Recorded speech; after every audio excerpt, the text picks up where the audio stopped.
ছাত্রছাত্রীরা, আশা করি তোমরা সবাই খুব ভালো আছো। ক্লাস 7-এর সাহিত্য মেলা কিন্তু আমি শুরু করে দিয়েছি। দেখো, এর আগে কিন্তু আমি অনেকগুলো পড়িয়ে দিয়েছি। প্রথম পাঠে ছন্দে শুধু কান রাখো পড়িয়েছি, মমচিত্তে নিতে নিতে পড়িয়েছি, পাগলা গণেশ পড়িয়েছি। দ্বিতীয় পাঠে বঙ্গভূমির প্রতি পড়িয়েছি এবং আজকে আমি তোমাদের মাতৃভাষাটা কিন্তু পড়াবো।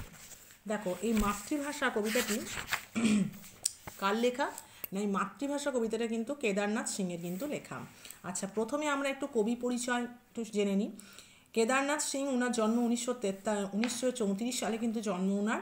উনি একজন হিন্দি ভাষার প্রখ্যাত কিন্তু কবি ছিলেন এবং 1989 সালে উনি সাহিত্য একাডেমি পুরস্কার পেয়েছিলেন। কী জন্য পেয়েছিলেন না, আকালের মধ্যে সারস এই গ্রন্থের জন্য কিন্তু তিনি এই সাহিত্য একাডেমি পুরস্কারটা তিনি পেয়েছিলেন।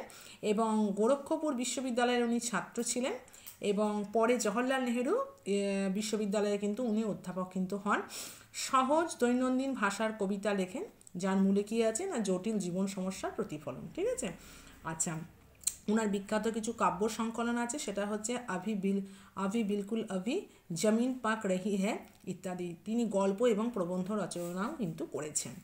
আচ্ছা, তর্জমা, এখানে এটাকে তর্জমা করেছে হচ্ছে মল্লিকা সেনগুপ্ত। তর্জমা মানে হচ্ছে এক ভাষা থেকে আর এক ভাষাতে যে অনুবাদ, সেটাকে কিন্তু তর্জমা বলা হয়। ঠিক আছে। অর্থাৎ এটা বাংলা ভাষায় আর কি অনুবাদ কিন্তু করেছেন হচ্ছে মল্লিকা সেনগুপ্ত। আচ্ছা, দেখো কি বলেছে কবিতাটা, না এটা কিন্তু মাতৃভাষা কবিতাটার নাম। মাতৃভাষা হচ্ছে যে ভাষায় আমরা কথা বলি, সেটাকে আমরা সাধারণত মাতৃভাষা বা মাদার ল্যাঙ্গুয়েজ আমরা বলে থাকি। আচ্ছা, এটা লিখেছেন কেদারনাথ সিং। উনি এখানে কি বলতে চেয়েছেন, উনি এখানে বলতে চেয়েছেন পিঁপড়ে যেভাবে ফেরে নিজের গর্তে, পিঁপড়ে যেভাবে ফেরে নিজের গর্তে, কাঠঠোকরা পাখি কাঠে ফেরে, বায়ুযান একে একে ফিরে আসে লাল আকাশে ডানা মেলে বিমানবন্দরে। ও আমার ভাষা, আমি তোমারই ভিতরে ফিরি, চুপ করে থাকতে থাকতে যখন আমার জীব অসাড় হয়ে যায়, আমার আত্মা দুঃখ হয়ে ওঠে। অর্থাৎ কবি এখানে বলতে চাইছেন যে পিঁপড়েরা যেমন খাদ্যের অন্বেষণ করে তারা কি করে, তারা নিজেদের গর্তে ফিরে আসে। কাঠঠোকরা পাখিরা যেমনি কাঠে ফেরে, ঠিক আছে, বায়ুযান অর্থাৎ উড়োজাহাজ যখন একে একে লাল আকাশে ডানা মেলে ওড়ে আবার ঠিক বিমানবন্দরে ফিরে আসে, ঠিক তেমনি আমিও আমার ভাষার ভেতরে কিন্তু ফিরে আসি। চুপ করে থাকতে থাকতে যখন আমার জীব, চুপ করে যখন আমি থাকি, চুপ করে থাকতে থাকতে যখন আমার জীবটা অসাড় হয়ে যায়, আমার মনটা যখন দুঃখে ভরে ওঠে, তখন আমি আবার আমার ভাষার মধ্যে ফিরে আসি এবং যেটা আমার মনে একটা শান্তি দেয় এবং আমার মনটা একটা চির শান্তি লাভ করে, একটা আনন্দে ভরে ওঠে। কবি এখানে এটাই বলতে চাইছেন। ঠিক আছে। আচ্ছা, এই কবিতার মধ্যে কোনো রকম প্রশ্ন কিন্তু এখানে নেই, কবিতার কোনো লেসন কিন্তু নেই, কিন্তু এটা থেকে কিছু প্রশ্ন আমি তোমাদের জন্য লিখেছি। দেখো, বলছি আমি পরপর। কিছু অতি সংক্ষিপ্ত প্রশ্ন এখানে আসে, যেমন হচ্ছে যেভাবে ফেরে। প্রথমেই বলেছি কোথায় ফেরার কথা এখানে বলা হয়েছে, না পিঁপড়েরা নিজেদের গর্তে ফিরে আসার কথা এখানে বলা হয়েছে। বিমানবন্দরে কি হয়, বিমানবন্দরে বিমান ওঠানামা হয়। কে কাঠে ফেরে, কাঠঠোকরা পাখি কাঠে ফেরে। দীর্ঘকাল মাতৃভাষায় কথা না বলে কবির কি হয়েছে, অর্থাৎ এই যে কবির যে জীবটা অসাড় হয়ে যাচ্ছে, তার মানে কি দীর্ঘকাল তিনি তার মাতৃভাষায় কথা বলতে পারছেন না, সেই জন্য ওনার জীবটা কিন্তু অসাড় হয়ে যাচ্ছে। পিঁপড়ে, কাঠঠোকরা এবং বায়ুযানের সঙ্গে কবি কার তুলনা করেছেন, না কবি নিজের তুলনা করেছেন। আমি তোমারই ভিতরে ফিরি, এই ফিরে আসার তাৎপর্য কি, কবির এই ফিরে আসা তাৎপর্যটা হলো ভাষাকে ভালোবেসে সেই ভাষার কাছে ফিরে আসা।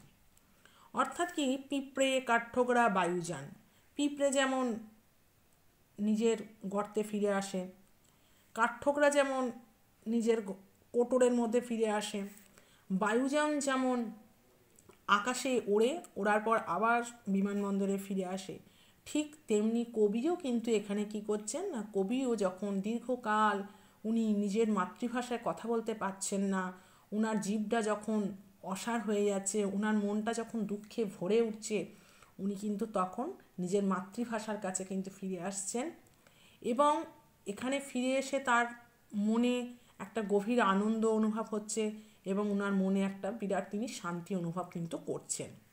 এটাই আর কি কবিতার বিষয়বস্তু। চুপ করে থাকতে থাকতে, এই চুপ করে থাকা বলতে কবি এখানে কি বলেছেন? কবি এখানে চুপ করে থাকা বোঝাতে গিয়ে কি বলেছেন না, নিজের ভাষায় নিজের মনের কথা না বলতে পারা। ঠিক আছে, নিজের ভাষাতে নিজের মনের কথা তিনি যখন বলতে পারছেন না, তখন কিন্তু তখন উনি চুপ করে আছেন, এইটাকেই চুপ বলা হয়েছে। অর্থাৎ নিজের ভাষায় নিজের মনের কথা বলতে না পারাকে এখানে কিন্তু কবি চুপ করে থাকা কিন্তু বোঝাতে চেয়েছেন। আচ্ছা, মাতৃভাষা কবিতাটিকে তর্জমা কে করেছেন না, মাতৃভাষা কবিতাটি তর্জমা করেছেন মল্লিকা সেনগুপ্ত। আচ্ছা, এখানে কিছু সংক্ষিপ্ত প্রশ্ন দিয়েছে, দেখো। কবি কখন তার মাতৃভাষার কাছে ফিরে আসেন? যখন চুপ করে থাকতে থাকতে কবির জীব অসাড় হয়ে ওঠে, তার আত্মা দুঃখী হয়ে ওঠে, তখন তিনি মাতৃভাষার কাছে ফিরে আসেন, তার মধ্যে তিনি শান্তি লাভ করেন। ঠিক আছে, কবি কিভাবে তার মাতৃভাষার কাছে ফিরে আসতে চান? পিঁপড়েরা যেমন খাদ্য সংগ্রহ করার পর নিজের গর্তে ফিরে আসে, কাঠঠোকরা পাখি যেমন কাঠের সন্ধান করে ঘুরে বেড়ায়, ঘুরে ফেরে, বায়ুযান যেমন আকাশে উড়ে ফের আবার আকাশে ডানা মেলে বিমানবন্দরে ফিরে আসে, সেভাবেই নীরব থাকতে কবির দুঃখী আত্মা পুনরায় তার প্রিয় মাতৃভাষার কাছে ফিরে আসে। ঠিক আছে, সমার্থক শব্দ কিছু হয়, যেমন পিঁপড়ের সমার্থক হচ্ছে পিপীলিকা, পাখির সমার্থক হচ্ছে বিহঙ্গ অথবা খগ, বায়ুযান হচ্ছে উড়োজাহাজ, জিভ হচ্ছে জিহ্বা, ডানা হচ্ছে পাখা। আচ্ছা, এর আগের ক্লাস 5 এবং 6-এর আমি কিন্তু অনেকগুলো ক্লাস দিয়েছি এর আগে। তোমরা যদি এই ক্লাসগুলো কেউ না দেখে থাকো, তা আমার প্রিয় ছাত্রছাত্রীরা তোমরা প্লিজ ক্লাসগুলো দেখো, এবং প্লিজ তোমরা কিন্তু একটা করে লাইক দিও, এবং তোমরা প্লিজ ভিডিওগুলো একটু শেয়ার করো। তোমাদের একটা লাইক আমাকে অনেক বেশি মোটিভেট করে। এবং আমি ক্লাস 7ও শুরু করে দিয়েছি, এবং পরে আমি আরও ক্লাস আমি আনতে চলেছি।